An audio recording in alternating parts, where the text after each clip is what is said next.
I'm Mark. And together we are Ali and Mark Travel Tales. So welcome to our summary ship of our recent Fred Olsen cruise. We were on the beautiful Bolette, and interestingly we were cruising out of Newcastle, which excitingly for us is only a couple of hours from home. Yep, and we previously have cruised out of Newcastle before, but that was on Morella on a repositioning, which is one of their famous electric sunsets, which is fantastic. But yeah, it's the only time we've been out of Newcastle. So we were heading to the Norwegian Fjords, and that's another reason we decided because it was going out of Newcastle. It's a little bit of a shorter run across the North Sea, which in April could have been a little bit unpredictable. Yes, so the itinerary where we went was out in Newcastle, day at sea, and then into the fjords at the end of the first day, into Bergen, and then to Flom, as it is called, Flom, and then day at sea, and then back to Newcastle. It was only a short 5 days due to our work commitments. That's all we could do over Easter, but it was a fantastic cruise anyway. So Bolette is a smaller ship than what we're used to.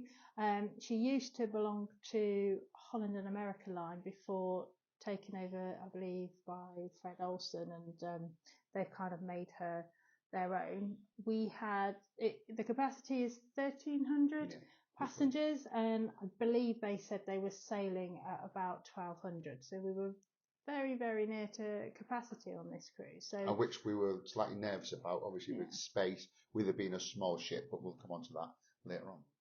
So in this blog, we like to review categories that we consider being quite significant to cruising and what influences our repurchase of another cruise with the same line. So we score each section out of 5 and then give it a total at the end.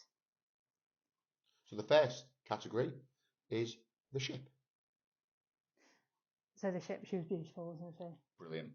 For a small ship, it's well looked after. It doesn't have all the big attractions like a water park, aerial walking. I think they've put their money into looking after the interior of the ship. Not saying the exterior is poor, but the interior of the ship, the areas, the lounges are really, really nice and well looked after. So arriving at the Newcastle port, you can see the ship as soon as you sort of arrive, and she looked beautiful. I don't know how to respond to that. And she looked beautiful from the car park. Siri likes to make an introduction every now and again. Where we left our bags, interestingly. Leave your bags in the car park, and 5 minutes later we were on the ship. Yeah, when we arrived, literally they were taking our bags out of our boot of our car, just about. The attendants, fantastic. Yeah. The little rack in the car park, they grabbed your bags off you and put it all away. It gave you great directions down to where you checked in, which is about a 2-minute walk down a hill. Again, you could see the ship, as I just mentioned. Going through the check-in was really, really quick. There was a young lad on there, one of the members of staff, who eventually we got into the ship. We found out he was one of the people who takes part in the shows. The entertainment crew and his family were on board, so that was quite. So the ship itself, as we said, is beautiful. There are lots of bars and places to sit. Choices of food aren't what you'd get on normal ship. There's not a whole massive handful of specialty dinings, etc. There was 2, but the ship itself, like Marcus said, well maintained. There was always people going around cleaning the handrails, wiping it down. It was absolutely spotless. When we went through the fjords, they opened up, I say deck 4. I think it's main deck 1. The deck 4, the very right front out the front, which is normally closed off, but the captain opened that up so you can get right to the front of the ship with unobstructed views, both like sort of forward and back. She's got a promenade deck. Yeah, it goes all the way round. Some of the cabins go onto the promenade deck, which was quite interesting. If you had one of them cabins, the balcony cabins, as they call it, when you say you go straight onto the balcony. People walk back, but the screen, the glass was screened, so you couldn't see inside their cabins anyway. But that'd be quite interesting, falling out there in the morning if you're a little bit hungover, I'd imagine. But yeah, so I think we really enjoyed the ship. Like, there was a lot of places just to go sit and relax. Even when the weather wasn't that nice, it didn't feel overcrowded, even though we were nearly at capacity, which I think is just a brilliant mark of the ship, in all fairness. But overall, on the pool deck had a rotating roof that could come open and close as well. So again, when it was in inclement weather, they could close it, and when it is really nice, depending where the ship is, they can open it up on there. On one part of the cruise, when we did a sailor where they did open it up when we was leaving Bergen. It was opened up. It was a lovely day there. It was incredibly great weather, really good weather considering the time of year. And they did open it up. All the decks were fantastic. The main atrium was really nice. It's got a big clock on there, which obviously tells different world times. Rings every hour, really good. The actual layout of the ship is good. It is really good. I think if she's small, it's quite easy to find your way around her. She's only got 10 decks, so actually you don't need to wait for the lift all the time. The stairs can be well used, and which is good after food. Yeah, and the other good thing with Fred Olsen, they give you the little deck plans maps that you can carry around with you. So yeah, lovely ship. Really enjoyed being on her. So we scored her. So we scored Bolette a 4.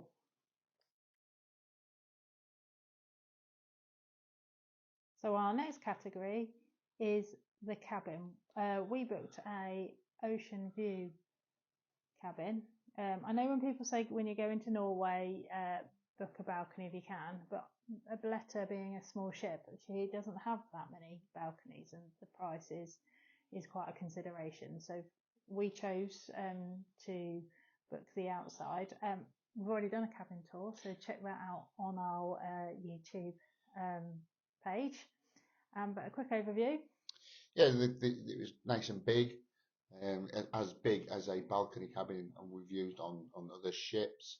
The window was really big. It's not a little port window. It was okay. Modernisation in there is okay. The TV was smart. There was plenty of plugs. I know some people get excited if there's no USB plugs next to the bed, which there wasn't, but it was fine. The bed was good. When we arrived, it was in twin configuration. We asked our steward to make it into a double, which was fine. We went away for a couple of hours, came back and it was done. So we didn't have to wait around too much. The bathroom, brilliant. One of the biggest showers we've seen on the ships. It really was big. The only minor thing I'd say inside there was a cracked sink, but it's just superficial. It didn't leak. Yeah, it was just superficial, and I mean, some people might get excited about it, but we didn't. It was fine. Had tea, coffee making facilities as well, which was fine. They got changed or updated every day. The fridge was small. It was a very small fridge. I mean, you could only get a couple of bottles of water in there. But again, what more do you need? What more do you need? Yeah, just a couple of bottles to chill overnight, take away with you when you're on your trips out. The safe was in there, was fine, easy to use. You put an iPad in there, wallets, keys, stuff like that. It was fine. So in general, the room was okay. It really was okay. And one thing to mention, with Fred Olsen, you're still getting an evening turn down service. Yes, very much so. And we did get a little chocolate on our pillow. Yeah, and because it was an Easter cruise, we had an Easter bunny, chocolate Easter bunny put on the bed. And that we had to share, which we had to share, unfortunately. But we did have that. So overall, we scored the cabin a 3. So the next thing we will talk about is the staff and service, and exceptional, I think, is the word that I would use to describe it, from our cabin steward, who, even though we didn't see her, we knew she was around, and if we, like with the bed thing, that was sorted really quickly, and she kept the cabin absolutely spotless. So the turn down service was fantastic. You say not many cruise lines now do the $10 service on evening with a little chocolate on there, which is always nice if we haven't been to the buffet on the night. Well, actually, we didn't do, but we'll discuss that later. So you did have something to eat. But throughout the ship, the staff and the service was brilliant. Senior officers were wandering around. They always stopped and had a chat with you. They were quite interested to get any feedback at that time. In the bars, if you went to the sort of same bar, and we'd like to go to the pool grill and the piano bar. Yeah. And the staff got to know you, and as soon as you sat down, they came over and asked you if it was the same drink you'd had before. They'd bring you a little fresh pot of nibbles, which could be nuts or pretzels or twiglets or whatever. And as soon as your drink was empty, they were back to ask you if you'd like something else or a refill, etc. So there was a cocktail of the day each day on the ship, and they would explain what that was, and that was part of your drink package, was the cocktail, and explain what's on there, and they'd just go away, and as soon as it was empty, they were there. They were really good. And one of the most times since I've been on a cruise, I've seen the captain. He was always out and about. When we was in port, he was at the door, where you get on and off, the gangway, welcoming people back on and saying have a good day when he was off. And when we left, he basically escorted everybody off. Well, yeah, he was on the gangway saying goodbye to them, wishing everybody good luck and hopefully see him again. And some of the senior staff was there as well, which is something we've never seen on other cruise lines, which was, again, just that little extra. We kept bumping into the hotel manager, didn't we? She was lovely. Yeah, the hotel manager in the lift, on the floor. She was always asking questions, how you find it? Is there anything you would improve? What do you like? Yeah. Which was really good. And then halfway through, we got a questionnaire as well, which we filled in, and it was really good. It was good. Yeah, definitely couldn't fault. I don't think we had any issues with staff or service. And I think the bar they have, is it like a crow's nest bar that they have at the top of? Yes, which is called, which I'm just finding, the observatory. The observatory can get really, really busy, especially when you're the scenic cruising, because it's inside, but you've got a fantastic view. And when we stood at the bar a couple of times, and the staff were really good. If they saw a table, then they'd let you know, wouldn't you? And then direct you to the table. So yeah, can't really. And one thing we discovered towards the end of the cruise, that the seats in the observatory are like lounges. So it's nice big recliners. They've got big leather seats, which I think are great to sit in. But if you just push a little button, it goes into a recliner. Who knew? Not us until the second to last day. And we wondered why them seats were really popular. But yeah, the observatory was very good. Yeah. And so I can't remember us having any major issues with the staff or service. No, so we sort of rated that on a 4. So now on to one of our favourite subjects. The favourite subject. Food. So as I said previously, not the massive choice of eateries that you'll get on some of the bigger ships, but what they had, I must admit, everything we ate was what they've got is good. So you get allocated seating in the main dining room. There isn't any freedom dining. It's either 6:15 or 8:30.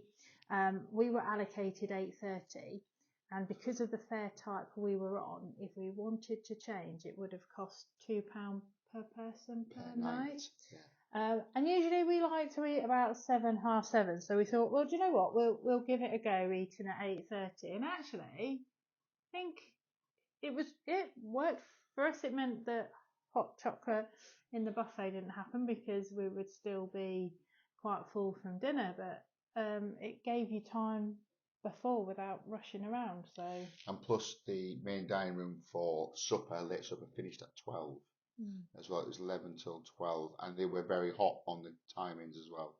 So it did finish at 12 o'clock. So you just arrive there then, which sometimes we were thinking about it, there's no food.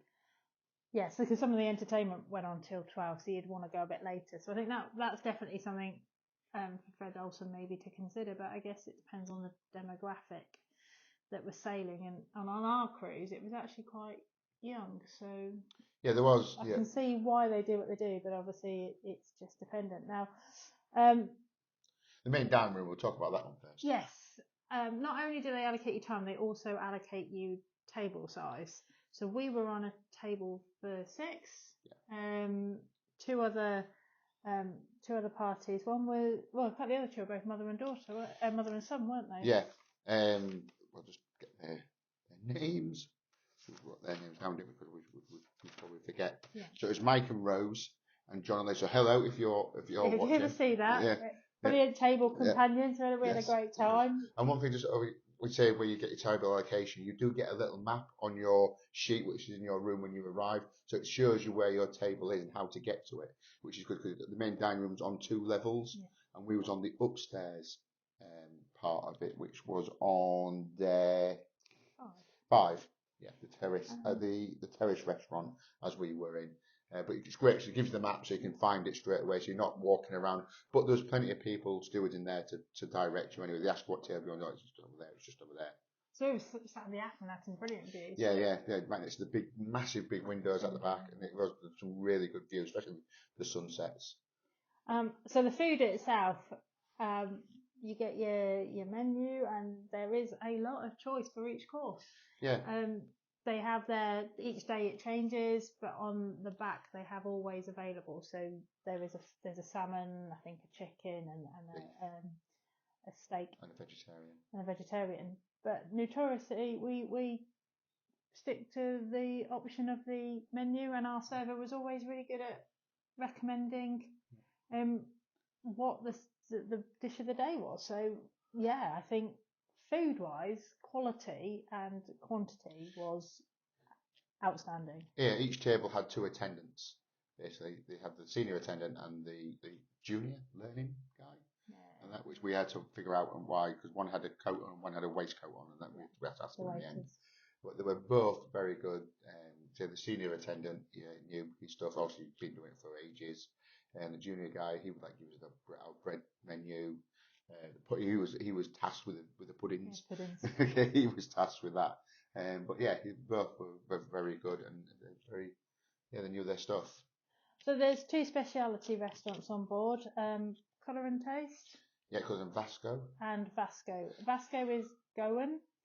So we opted to give it a go because it's really not expensive. I think it was £10 per person. Yeah, because we paid before. If you booked before the cruise went. Once you were on board, it was only £15. It was slightly more expensive. But we say slightly more expensive on some cruise liners. It could be $60, $70 for going to a special event. This was £10 before we got on. So. And brilliant. I mean, the amount of food was phenomenal. The starters, you get everything. You just they just bring you everything. But your main course is a choice of 3, which I think is a prawn, a beef, and a vegetable dish. I opted for prawn. You had the beef, and then we just cut it in half and split it. The one thing, the desserts are quite interesting. There's definitely one that you should go for, and one you should have potentially avoid. We had one of each, and actually we should have just. I think I braved. Yeah, panna cotta was a nice one, and there's the other one was like shortbread. That's the best way to describe it. It wasn't very nice. Chickpea. So. Yeah, made from chickpea. I took one mouthful, and that was it for me. We squabbled over the panna cotta then. Who could eat the most of that? And there were people around us where we were sat, and it was all very friendly, and we was all discussing the pudding because we was all at different stages of our meal. And I ended up staying in there for about an hour and a half, 2 hours. We got kicked out. Ended up going to one of the bars and going to the bars afterwards with them. It was a really good night. However, I must say I think our favourite restaurant and our sort of go-to was the poolside restaurant. And they say light bites, but the portions it was not light bites. Usually for like a lunch we might go to the buffet and or like grab a burger, supplement it with a salad. I don't think we went to the buffet. I think you're looking at some of the stuff we had there now, and like he says, a poolside grill. it was like a restaurant. It really was nice. Some of the prawns and salmon skewers were amazing. It had tuna, steaks for a poolside grill, which you just expect a burger, chips, and some chicken nuggets, but this was really good. Yeah, proper elevated. The burger was a really big pate, onion. Well, it changed, didn't it? Each day the burger would have a different topping. So brie and onion chutney was one day, and the salads were. So we always made it into like a 3-course meal. Funny old thing, into a 3-course meal. So we'd share a starter and have a mains and then have something else for pudding. But you had, and as soon as you walked in, they knew what we were going to do that, so that we made a bit of sort of rapport with the guys in there, which was really good. But the food. Yeah, again, even in the main dining room, speciality and the poolside grill. I only went once to the buffet, so we can't really comment too much on that. And that was for the old hot chocolate evening, just for research purposes. And again, that was fine. I think they let us serve ourselves, so if they want somebody there just giving you the food, you could serve yourself, so you can make some weird combinations up. But yeah, that was good. I'm just going to go back to the main dining room because I just remembered. One thing I really, really liked was they brought you your main course out, which would be your protein and your potato or something, and then they came round with a little bowl of vegetables. Yeah. And then you could have your extra veg with it, and they were generous with portion. But I've missed that. I'm sure that's what used to happen before COVID, or I've done that before. But to have that back and you're actually getting vegetables with your meal in the main dining room, really enjoyed that bit. Yeah, if you wanted extra bread with your soup, again, they'd come around and give you extra bread. There was no problem, which is like on any cruise. So I think we could talk about the food for forever. I think the only downside to me was the specialty dinings were very similar. I think one was obviously the Goan one that we went to. The other was a fusion of Asian, which unfortunately I can't have. So there wasn't like an Italian or anything like that. So that was part of our reason why actually Bolette didn't score a 5 for a food. So actually we scored a 4. So now we move on to entertainment. One thing with Fred Olsen and Bolette, you get a daily Times that's left in your cabin the night before, and as you can see there's quite a lot of entertainment. And what is really handy is this is a perforated strip, so you can take off the entertainment bit, and it's only a small element to carry around with you on the ship, which rather than the whole. And as Ali just obviously showed you there, it did have a crossword on there, which we never did. Which you can see is empty. Yeah, and all of them are empty. I tried doing them in an evening when we came back, and no. So yeah, but that's just something else different, which none of the other ones do. So there's plenty going on during the day on sea days. I went to a cookery demonstration. I think it was at 10 o'clock, and they did cake. So breakfast that day was the taster of the cake that they had demonstrated. But there was plenty of talks. There was an expert on the Norwegian Fjords and Flom. Yeah. We went to his talk, but we didn't do all of them, obviously. And there was always a quiz on in the main bar area, which was popular. That was very popular. Always full for the quiz. So which we did quite well. The one we did go to. We did actually. We did. I think it's third, which was it was quite good. We just had a few drinks before then, and thought we'd just sit in and I'd give it a go. Yeah. And it wasn't that hard, was it really? But there you go. We came third, so we were very happy with that, and walked away with our chests out and very swagger as we walked out. So yeah, plenty going on during the day. In the evenings, a lot of the bars have musicians in there, and then there's the show, which is twice. So once for the early diners, and then a bit later for us people that ate a bit later. Well, we did find, obviously we can't comment on the earlier shows, but the later shows, there wasn't very many people in there. There were about 10:30, sometimes 11 o'clock in the evening. Certainly with the comedian, he was up in the observatory for his show, and it was about 11:30, and there was a handful of people in there. Most people had gone to bed. Same for the magician. Same for him, his second show. Even though the show area, which is called Neptune Lounge, is on 2 levels, and we always sat on the bottom level after the first night, because we'll just discuss that in a second. And it was a handful of people, so I don't think it was very full upstairs. So you nearly really get the atmosphere of, and he would, especially with the magician, it was interactive, and he was trying to get us to do stuff with him and all the rest. And I think he found it very, very awkward. There is Ali's Amazon. So Ali's back now from the going to the front door with her Vinted or Amazon. Oh no, it's Amazon this time. Now I don't know anyone like me. When you wear heels, you get this pain in the ball of your foot.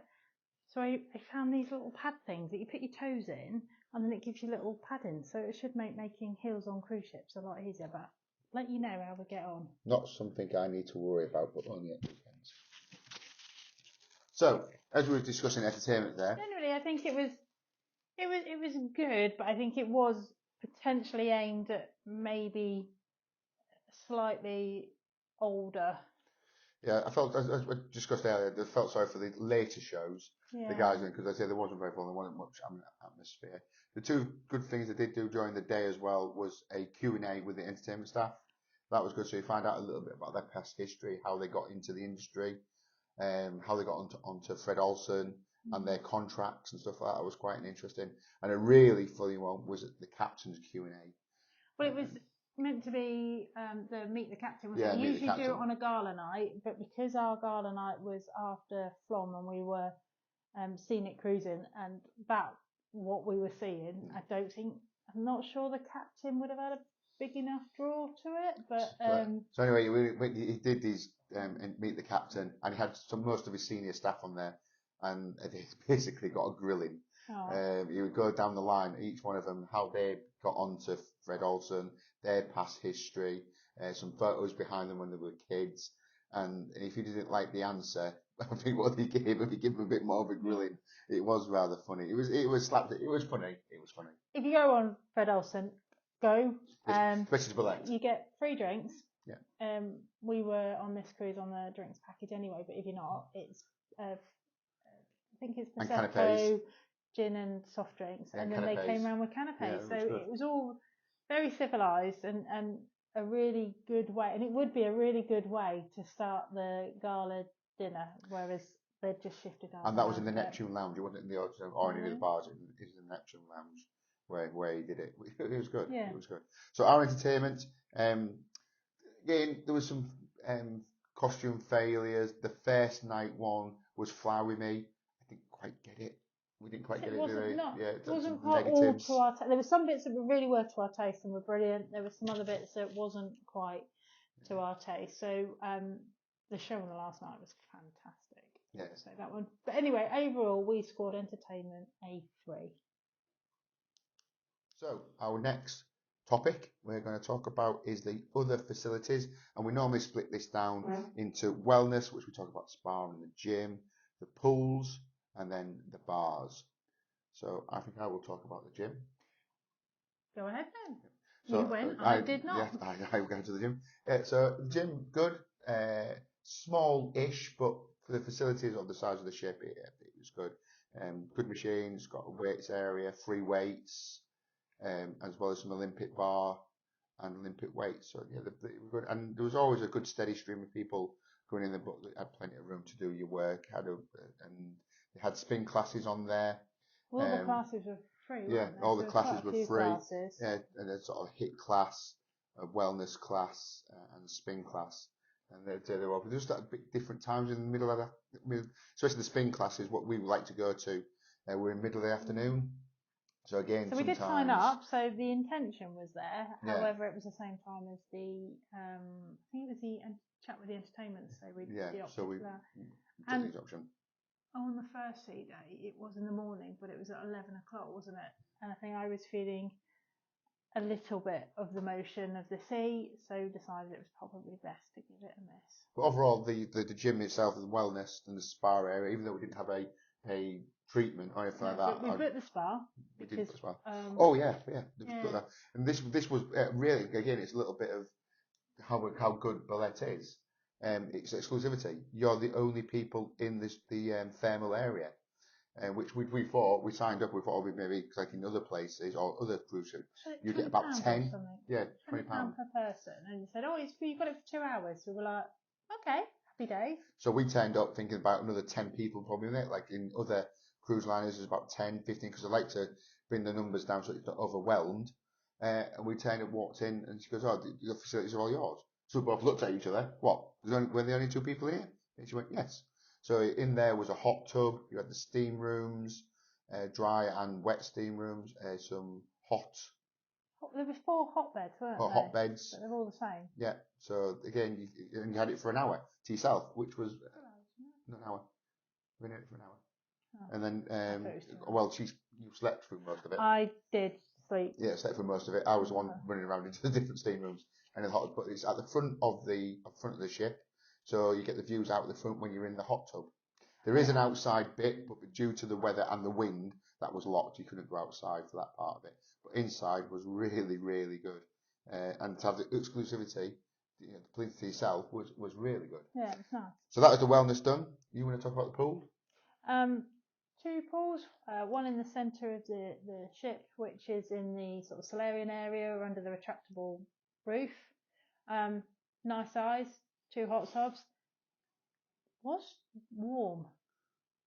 Yeah, the pool's heated. So I'm glad you remembered. Yeah, because I remember the steam coming off it. So that's a really, really nice area. That's where you found a lot of the children, to be fair. So I think normally Bolette doesn't have that many children. I think they're allowed around 50-ish. But this was over Easter, and it was a lot of families on board. And the kids loved the pool, but there was still space. But it's one of these little ones. I think you're not going to be swimming lengths in it. So, but it's a lovely area. And then the other one is at the back of the ship. Yeah, we didn't go out there. Weather was not favourable for that one, but no, that was the smoking area. So again, this one of the areas where we didn't go to it. The bars. There's about 5 or 6 bars on Bolette, all the way throughout the ship. Observatory bar or observatory lounge at the top, very popular. Got the seats. Again, staff was good. A good range of drinks. Going throughout the ship. The main bar was called the Morning Light Pub and Lounge, and that's in the middle of the ship, and it is a big area, and there's plenty of seating. There's a little bit area to one side, and the main area there. There's a bit of a divide, and on the comfy seats in there, didn't side, they? they've got board games or games in the tables, and they had a shuffleboard, and I think it's billiards. Billiards as well, didn't they? Down the bottom end. Loads of seating there, and then the other side of the wall, they had a big telly, so they could show the sporting events and more of a sofa. Yeah, that was the pub side of it. That was the other side of the pub side of things. And what is also probably quite handy is there's a lot of the shops on that back wall, so somebody can sit and drink beer while you just disappear into the shops and have a wander around. Distracted often. Going drinking the beer, not going to the shopping. There was a tea room. Yeah, that was pretty. Yeah, next to the Earth room. Yeah, just before we sailed on Bolette, she had been in for a refit as well, and they had worked on some parts of the inside of the ship, and I think that was one of the areas where they had worked on, and that was very nice. The other bar we often frequent before tea was the piano bar, which was very, very nice. And they had the guy tinkling the ivories every now and again, and he also put on a special. He did Elton John, Elton John. So all them songs, lovely. It was good. And again, when he was in the bar there, they were putting nibbles out for you as well. So on the last night, he was doing the Elton, I think. Was it the Elton? He was doing it, and everyone just wanted him to continue, but unfortunately he has to stop at 11:30, 11:45, because of the cabins above. Yeah, so he stopped, didn't he? Which is good to show that they've got that consideration. So even if you're going on considering Bolette and the cabins are maybe over one of the bars, then you know, just bear that in mind that they will have some late night music, but they are very conscious and very considerate at stopping that at a time, which is reasonable to all.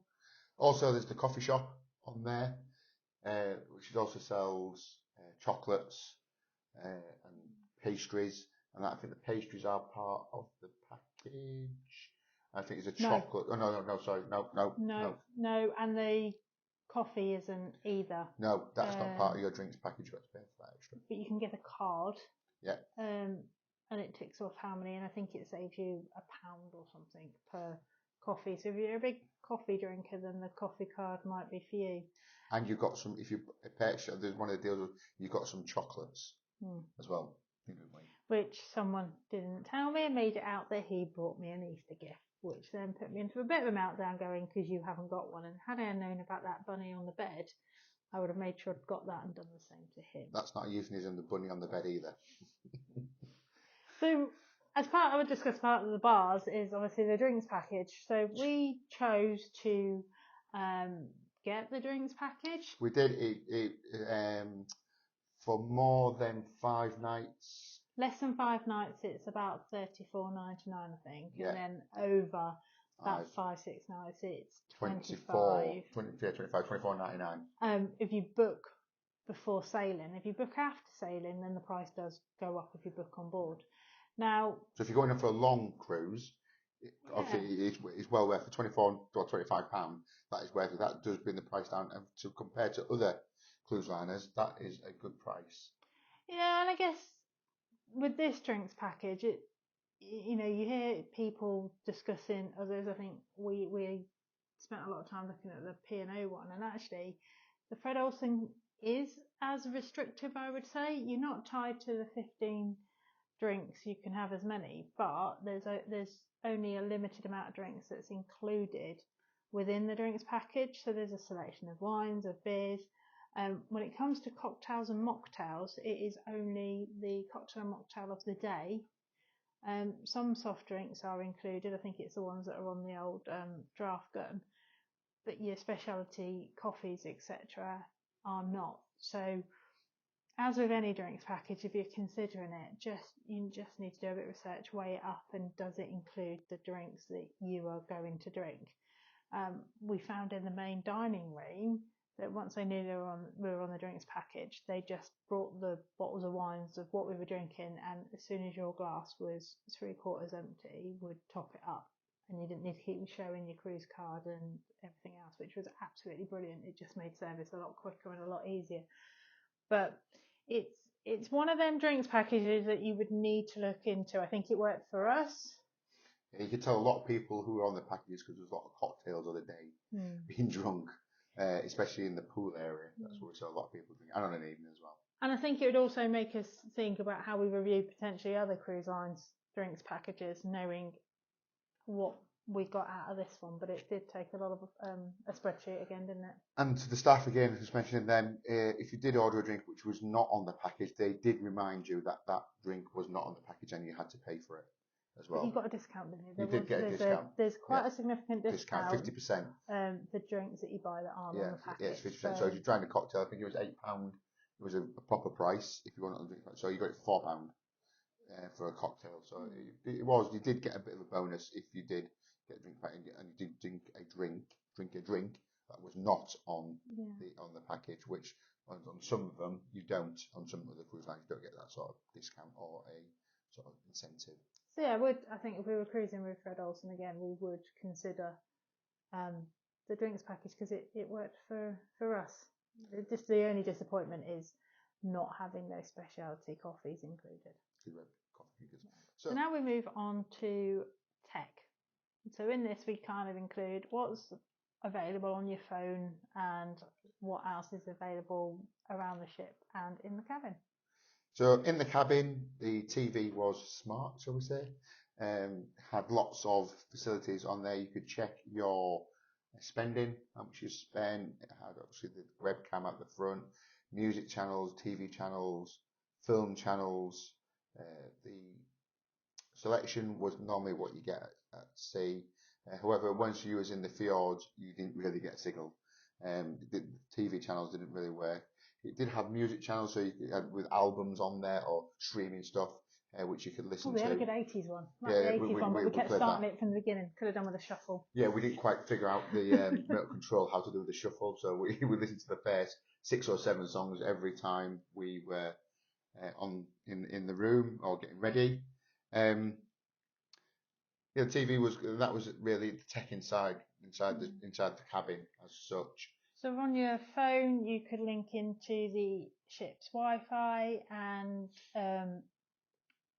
work their sort of.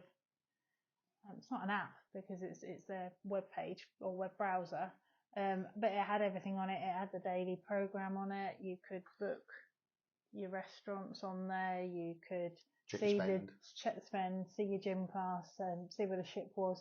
Really good actually. Really, really informative and quite a handy little tool if you haven't got your daily planner with you. You brought the Wi-Fi package. Yeah, Wi-Fi package. Wi-Fi was good. Yeah, it all around the ship. Speedy when you uploaded, so I think there are different ones for different things, or you could stream if you wanted to. It's a bit more expensive. If you just got the basic one, I think it was emails and the social media stuff.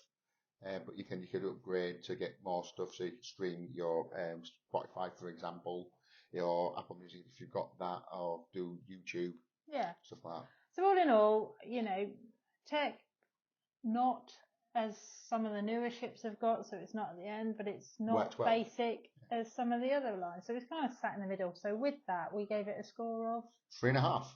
Right. So our last subject category that we will talk about is the itinerary. Now, like I said, this was in Norwegian Fjords. We kind of said to ourselves last year, there's a cruise we want to do next year. It's go to the Norwegian Fjords because we've seen so many blogs about it, and it just looks phenomenal. And to be honest, this did not disappoint. No, we went at the right time of year, so we were coming into spring, so there still was snow around on top of the mountains, and it just looked, for me, when you see people say when you're in awe or something, it was one of them moments where you just stand outside looking at it and thinking, wow, this is absolutely amazing. And obviously the weather was fantastic. Really lucky, I think, Cruise Monkeys and Paul and Carol, when they went on theirs last year, I think they had the same weather, stupidly warm for that time of year, and sunshine. I think it rains 3/4 of the year up in the fjords where we were, and I think for them days it was absolutely glorious. We took jackets, hoodies, snow boots, trousers, no shorts, and it was shorts weather. It really was incredibly warm and lovely. So we had 2 ports that we went to, which was Bergen and the Flom. At both of those, we did our own thing. Went to the tour and the talk with the expert, and he gave you a bit of a guide as what to see and what to do. Especially in Bergen and Flom, yeah. And everything is within walking distance of the ship, so there's no requirement for ship shuttles, etc. like that. You can just get off and you're literally almost in the town. Well said there, ship shuttles. I know that was good. testing. That was. So in Bergen, we got on the funicular, which took us right up the top. Phenomenal views, and then up there they've done loads, haven't they? There's a lot of the locals were up there with their kids.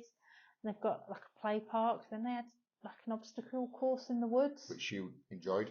I love a good obstacle course. There were some goats. Yeah, petting area, and they were very friendly. Yeah. And you could explore for miles. You could literally spend your whole day in Bergen up there. Had a coffee shop as well up there, which we had coffee and cake, and the cake was amazing. Cinnamon type, cinnamon with fun, wasn't it? With custard in the middle of it. Lovely, really lovely. And then we came back down the mountain, and went to the fish market, which that's an experience. Yeah, that was recommended to us again with the guy on the ship giving the talks. Go to the fish market. We went to one part and we thought, oh, this doesn't seem right. And then we looked around the corner and it was all there, but at the moment it's all scaffolding because it's getting a lot of work done to it. But and they say it is fresh. Literally, as we were sat down having something to eat, which again we'll talk about in a second, there was stuff coming off the boat into the restaurant, so it is massively fresh. So we had a lovely day there, and then the next stop was Flom. Now everyone recommends get the railway, so that is what we did. We booked our tickets direct with the Flom Railway online before we left. Before we sailed, yeah. There is a ship excursion you can go on, but I think that got booked up pretty quickly. Yeah, when you get there, they in the train station it got a list of how many times it's going to go that day and how many seats are available. So it gives you that information. I mean, if you want to book and you know you're going to get on there, then book with your cruise line, but it's no problem booking it privately, independently. You do get herded on, shall we say, with the cruise line. They've got their own little line where they get on, and they get on at the front of the they've of allocated the train. Carriages, and they allocate carriages, and everybody else, and was okay. And we was at sort of the rear of the carriages on the train, and it was no problem. So it's about 2 hours because you go up and then you come back down again. And it's literally a 15-minute stop at the top. So it's off. Somebody grabbed a coffee, didn't they? Yeah. Then back on. But I'm sure you could go up on one train and then get a later train back. But there's not a lot to see once you get there. Yeah, it all depends on what time you're leaving. The trains run from about 8 o'clock in the morning, all day, but it all depends on what time you're leaving. And we were leaving about 4 o'clock. So, we got like the 12 o'clock one, so it gave us plenty of time to see the area as well. I didn't really know what to expect, but it is very well done. There's TV screens in the carriages giving commentary of what you're looking at, which side to look at. There was a photo opportunity at the waterfall. Unfortunately for us, it was frozen. It's still beautiful, but frozen, so no dancing women in red dresses. Which is what is meant to happen if it's... That is true. That's not weird. If it's raining. If the waterfall's in action. And sometimes they're blokes in red dresses, apparently. It was students. so far. It was just students. Yeah, it's students, isn't it? Yeah, students. That do it. So, and then you carry on, and highly recommend that as a absolute thing to do in Flom because it was just breathtaking. We would say, people will say whether they sit on the right side going up because that's the best views. But we was on the left side, but in the cabin, people were quite happy to swap seats going up and coming down. So we got to see the views on the way back down on the right side. So it was very friendly inside there, wasn't it? And then the other key part of this cruise was the scenic cruising. So because Bolette is a small ship, she can get down the fjords that other ships can't. So, and it's was impressive is going down into it was a narrow fjord, near fjord, yeah. Getting almost to the bottom, which because it's a HESCO World Heritage Site, nobody can go any further. I think the captain said the water was about 13 meters deep, and he literally turned the ship 380 to get. Turn it round at the bottom and get it back out again, and it was touching. Nearly touching the it's so side impressive, of it. so impressive. And then even when we went down some of the other fjords, he was doing like a 360 pirouette, so you got unobstructed views of the entire fjord. It was absolutely phenomenal. And for the near fjord is what was the inspiration for Disney's Frozen as well. Yeah, what to obviously spoil it too much, but when you go down there. When you see it, you see it. You understand where they've got the Disney Frozen inspiration from. And I guess the other thing to say is while we were transiting or going through the fjords, we were getting the commentary. The expert on the ship was keeping us updated, and sometimes the captain of what we were looking at and which way to look. So everybody would run to the left side of the ship or run to the right side of the ship. And we're going through bridges as well, which is not a lot of room. And that's why you understand why the smaller ships can do that, where the larger ships can't. But it was just generally impressive, wasn't it? So pleased that we had the opportunity to be able to book this and go and see. Because I think Norway are very much into their sustainability, and in a few years' time, if cruise ships and ships in general don't meet their criteria, then they're not going to let them in. So it's not a negative point, but Norway's very expensive for food and drink. So that's one of the things you made us go today. We went for, say, the fish market for a lunch, and it was not a big shock, but it did make our eyebrows go up a little bit for the cost of what we ate. So I wanted scallops, and on the menu there were scallops. So I was like, happy days, I'll order that.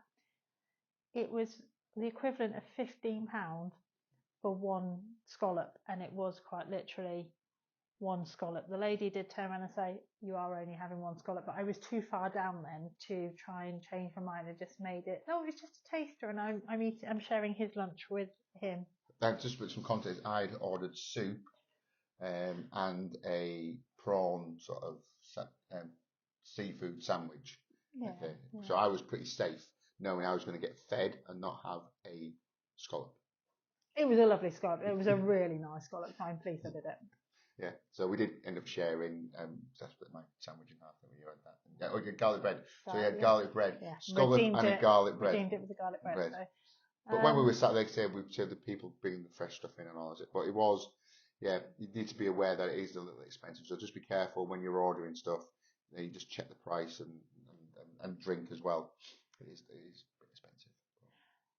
So we scored it.